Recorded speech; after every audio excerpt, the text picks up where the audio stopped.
You are trapped on a tiny raft in the middle of the Atlantic Ocean. 10 strangers, nowhere to run, nowhere to hide. Now imagine that the person who put you there wants you to kill each other. This isn't the plot of a horror movie. This isn't some twisted reality TV show. This is the true story of what happened in 1973, when a scientist convinced 11 people to join what he called the Peace Project. But peace was the last thing on his mind. This is the story of the most infamous social experiment ever conducted at sea, a tale of manipulation, mutiny, and murder plots. Welcome to the Akali experiment. To understand how 11 people ended up drifting across the Atlantic Ocean, we need to start with the man who put them there. And his story begins with another hijacking. November 1972, Mexico City International Airport. A passenger plane has been taken over by armed hijackers. As terror spreads through the cabin, most passengers cower in their seats, but not everyone. In seat 23C, a middle-aged man sits calmly, scribbling in his notebook with an unsettling smile on his face. His name was Santiago Genovés, and he was having the time of his life. Long before that hijacking, Genovés' obsession with human violence had already taken root. At just 15 years old, he fled the Spanish Civil War, seeking refuge in Mexico. The experience of watching his homeland tear itself apart left an indelible mark. While other refugees tried to forget the horrors they'd witnessed, young Santiago became fascinated by them. By the 1960s, Genovés had established himself as an anthropologist at Mexico's largest university. But traditional research couldn't satisfy his growing obsession with understanding why humans commit violence. He needed something more. Hands-on. His first taste of experimental adventure came when he joined Thor Heyerdahl's legendary Raft expeditions. Heyerdahl was famous for crossing oceans on primitive vessels, trying to prove ancient peoples could have done the same. But while others focused on archaeology, Genovés was watching something else: how 7 men behaved when trapped together at sea. Then came that fateful hijacking. As Genovés sat on that plane, watching chaos unfold around him, something clicked. The fear, the tension, the way people's civilized facades cracked under pressure. It was all too perfect. In his notebook, he frantically wrote, "This is too good to be true." Later, he would tell colleagues that the hijacking was his eureka moment. If a few hours of crisis could strip away social pretenses, what would happen if you extended that pressure for months? What if you could combine the isolation of the Raft expeditions with the psychological pressure of a hijacking? But Genovés wasn't just interested in any kind of conflict. His inspiration came from an unlikely source: a study about violence in monkeys. The research showed that male primates became most aggressive when competing for access to females.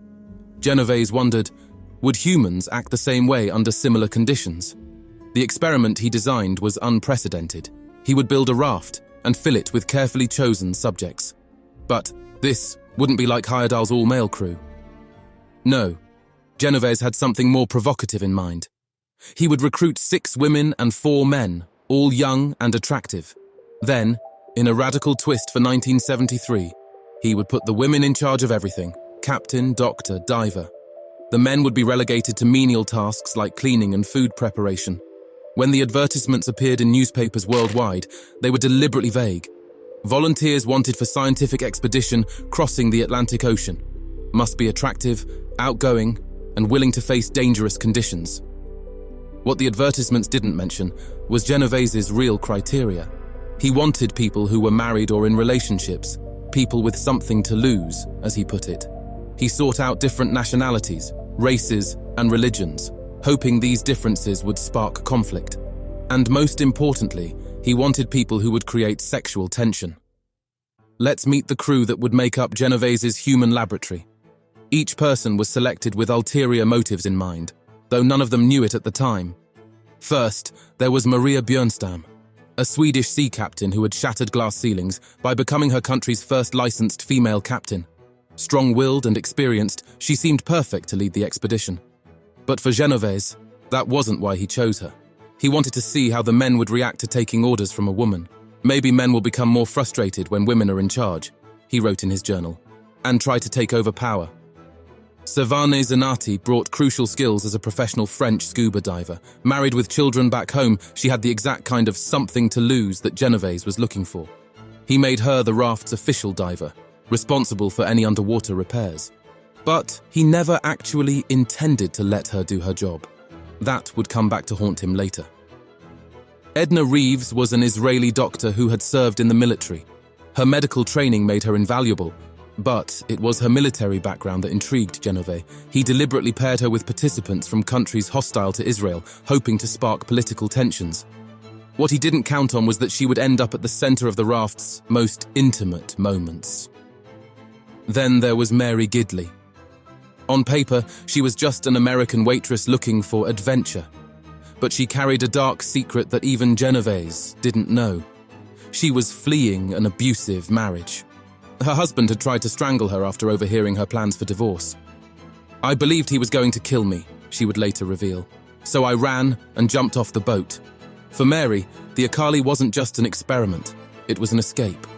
Faye Seymour's story was different. As an African-American engineer in the 1970s, she was used to breaking barriers. What she didn't know was that Genovés had selected her specifically hoping her presence would stir racial tensions. He wrote in his notes about wanting to create a microcosm of the world's racial problems on his raft. The men of the Akali were chosen with equal calculation. Eisuke, a Japanese photographer, thought he was joining to document the expedition. Instead, he found himself a participant in what the press would later dub the sex raft. His quiet, observant nature would prove crucial as the experiment unfolded.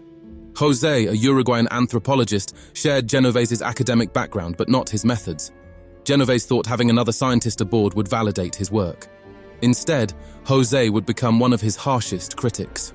Charles, a Greek Cypriot radio operator, was engaged to be married back home.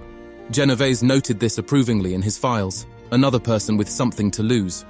What Genovés didn't predict was how Charles would become entangled in the raft's romantic dramas.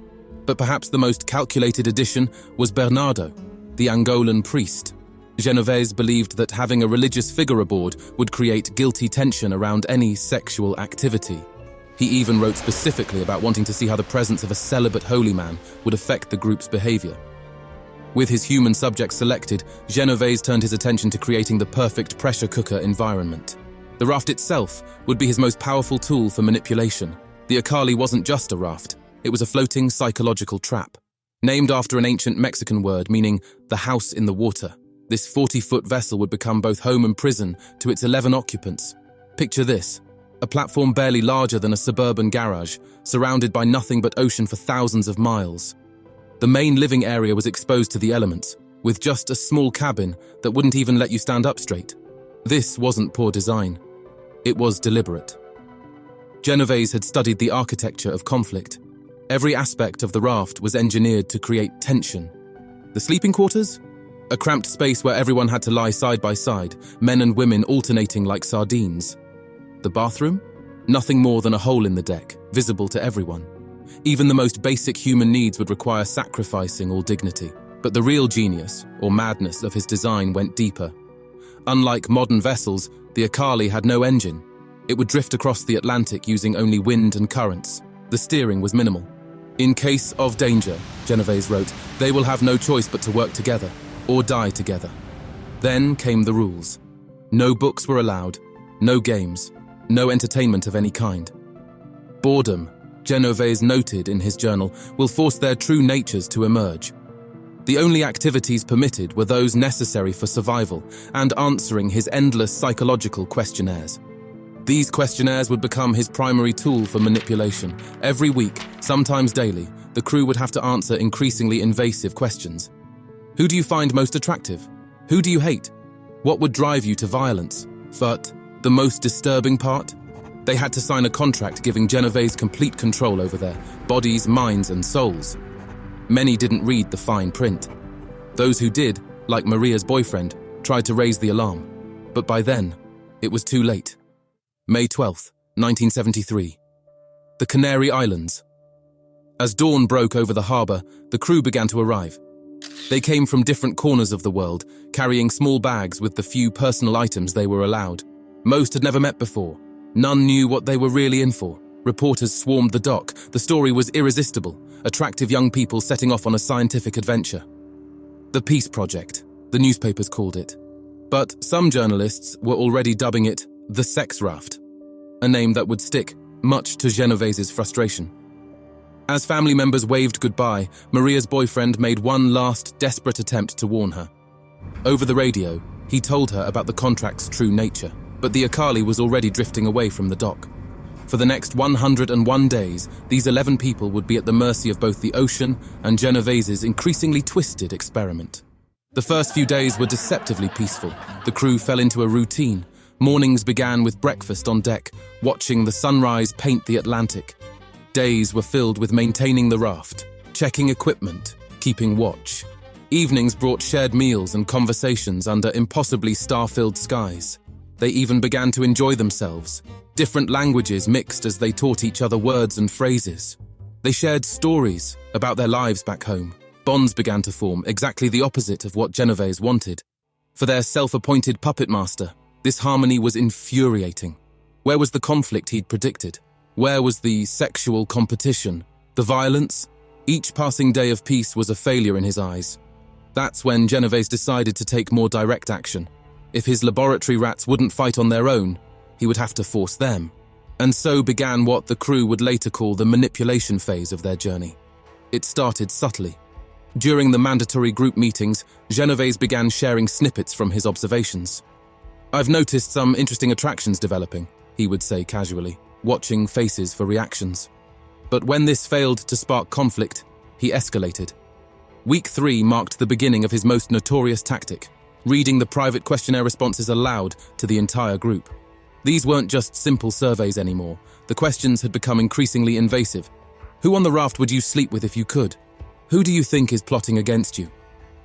If you had to kill someone on board, how would you do it? Imagine being trapped on a raft as your most private thoughts are exposed to everyone. Edna finds Jose attractive, Genovés would announce. But Jose wrote that Edna is the most annoying person on board. He'd pause, pen poised over his notebook, waiting for the drama to unfold. But something unexpected happened. Instead of fighting, the crew began supporting each other.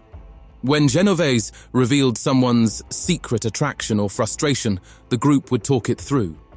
They turned his attempts at manipulation into opportunities for understanding. This only made Genovés more determined. He started making crude comments about race and sexuality. When Faye and Bernardo were talking quietly at night, he'd make pointed remarks about natural attraction between Africans.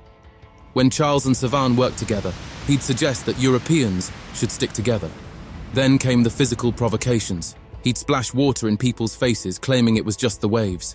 He'd accidentally bump into them during the night watch. He even began interfering with their assigned duties, especially the women in charge. The breaking point came during a crucial moment at sea. The rudder had broken, a potentially deadly problem in the Atlantic. Savan, the professional diver, prepared to go under the raft to fix it. But Genovés stopped her. "No," he declared. "We cannot risk a woman. I will do it myself."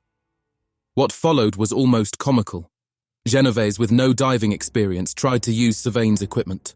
Her mask didn't fit his face. He had no idea how to operate the gear. He nearly drowned before giving up, leaving the rudder still broken.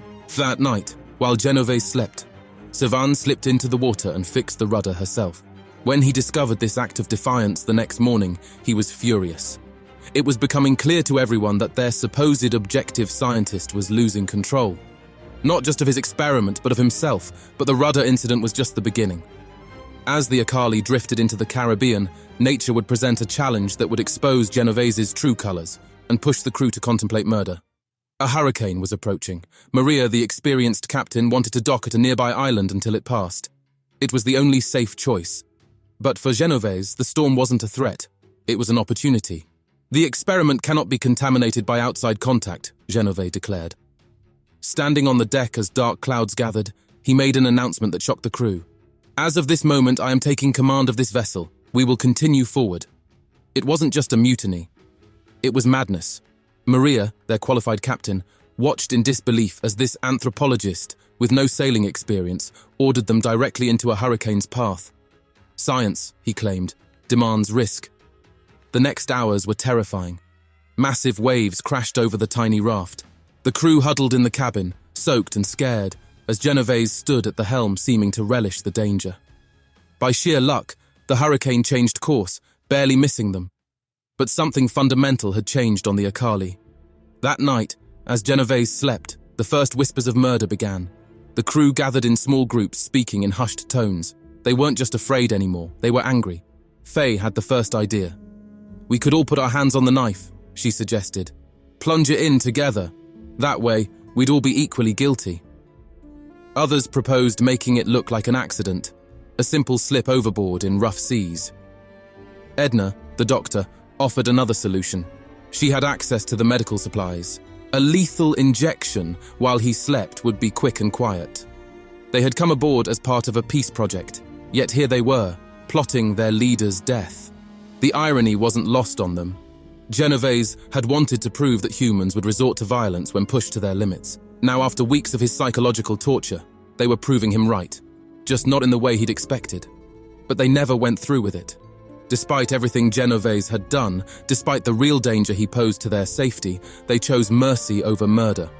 It was a decision that would prove crucial just days later. Dawn broke with a new terror. Bernardo, on morning watch, spotted something massive emerging from the fog. A cargo freighter was bearing down on their tiny raft, its enormous hull aimed directly at them.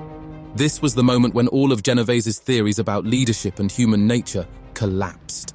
While he ran around the deck in panic, screaming incoherently, Maria took charge. She organized the crew with military precision, some firing flares, others manning the radio, everyone working together as if they'd rehearsed it. At the last possible moment, the freighter turned away, missing them by meters. The crew erupted in celebration, everyone except Genovés. Their supposed leader stood alone, watching as Maria naturally reclaimed her role as captain. The next day, Genovés received news that would break him completely. The University of Mexico, which had sponsored his experiment, publicly denounced him. Newspapers around the world were mocking his sex raft, questioning his methods and his sanity. He retreated to his bunk, claiming illness.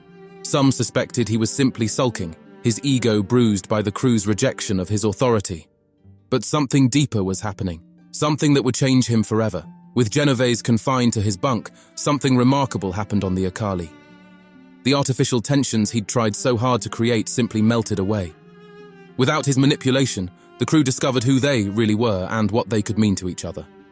For Faye Seymour, this period brought an extraordinary epiphany. One evening, while watching the sunset from the starboard side, she felt a deep connection to her ancestors. "I would hear voices coming from down there," she later revealed. "My ancestors, who had made this same Atlantic crossing in chains. They could feel me flying over their bodies and their tragedies. It was one of the best things that happened to me." Mary Gidley, who had joined the expedition fleeing an abusive husband, found healing in unexpected places. The very conditions that Genovés had designed to create conflict, the close quarters, the forced intimacy, instead created a support system she'd never known. "Seeing people like Maria stand up to authority," she later said, "gave me strength I didn't know I had." Despite Genovés' ban on entertainment, someone had smuggled aboard a guitar. In the evenings, they would gather on deck, sharing songs from their different cultures. José taught them Uruguayan folk songs. Eisuke shared Japanese melodies. Even Bernardo, the priest, revealed a surprisingly good singing voice. Yes, there were intimate moments. Edna later admitted to encounters with both Charles and Eisuke, but these weren't the dramatic, jealousy-fueled affairs Genovés had hoped for. They were simple human connections, born of boredom and attraction, handled with remarkable maturity by everyone involved. Meanwhile, in his bunk, Genovés was having his own transformation. In his journal, which was later discovered, he wrote something extraordinary. "Only one person has shown any real aggression during this voyage, and that is me, a man trying to control everyone else, including himself." He had started this experiment believing he would uncover the roots of human violence. Instead, he was discovering something about himself. All his careful plans, his psychological manipulations, his attempts to create conflict, they revealed more about his own nature than anyone else's. As they approached the Mexican coast, the crew began discussing what they would tell the world about their experience. The newspapers were still calling it the sex raft, but they knew they had been part of something far more profound. When the Akali finally docked in Mexico after 101 days at sea, the crew didn't scatter as Genovés had predicted. Instead, they made plans to stay in touch. Many would maintain deep friendships for decades, reuniting regularly to remember their extraordinary journey.